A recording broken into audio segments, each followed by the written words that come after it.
Une nouvelle baguette au pays des hamburgers, oui, c'est pour cette semaine. Dylan Bignet, aka AKM, a trouvé sa nouvelle équipe, un des spots de l'Overwatch League, Dallas Fuel. Dylan Bignet a commencé sur d'autres FPS comme Counter-Strike, Quake, Shootmania, et est passé dans les plus belles structures françaises comme Millennium et AAA. Le Amazing Killing Machine a amorcé sa transition vers le jeu Overwatch en 2016.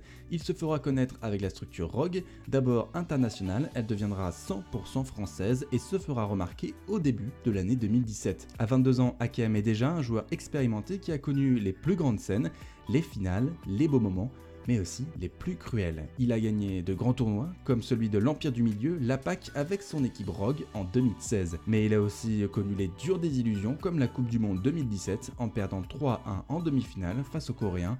Encore eux. L'Overwatch League a commencé en janvier 2018 sans AKM. Beaucoup de Français et même des experts internationaux ont considéré cette absence comme une quasi-anomalie.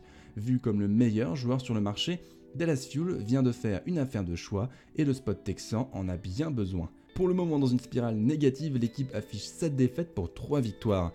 La team est aussi la plus exposée aux crises. Au début de la saison, un site Statista montrait que c'était bien Dallas Fuel qui trustait autour d'elle le plus de fans, grâce notamment au passé de la structure, Envious, l'arrivée de Sigul et Discussé. Cependant, le joueur canadien XQC a été suspendu 2 semaines pour cause d'insultes. Sigul, en revanche, donne une belle satisfaction avec des chiffres plus que positifs. Mais alors, ce recrutement d'AKM est-il pertinent alors que l'équipe est en souffrance sur les lignes avant? Coco et Mickey ont du mal à se trouver quand il s'agit de jouer dive. Coco, qui a endossé le rôle de Winston, qui incombait à XQC pendant 4 matchs, a clairement montré ses limites, même si Dallas termine bien sa dernière semaine contre 2 équipes au niveau plus qu'abordable, Shanghai Dragons et Los Angeles Gladiators. Je vais vous épargner les tableaux de statistiques de Winston Labs, même s'ils sont révélateurs de la difficulté de jouer dive pour les 2 joueurs, Mickey et Coco. Je vous invite quand même à consulter les fiches de ces derniers sur le site pour comprendre mes propos. Mais in-game, Coco a été plus impactant quand il fallait jouer Orisa plutôt que Winston. Pour Mickey, même s'il a joué dans une écrasante majorité de fois Diva, ses chiffres sont bien plus flatteurs sur Chopper. Cependant, faut-il recruter chez les tanks ou off-tank dans l'équipe de Dallas? Eh bien, je pense que non. XQC, le vilain petit canard, est de retour et Taemu est un joueur pouvant glisser sur le rôle d'off-tank.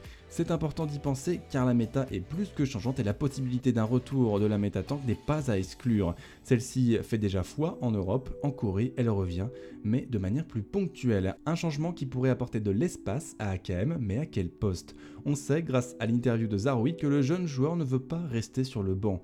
Malgré tout, la concurrence sera rude car Effect a beaucoup de mains en commun avec le français.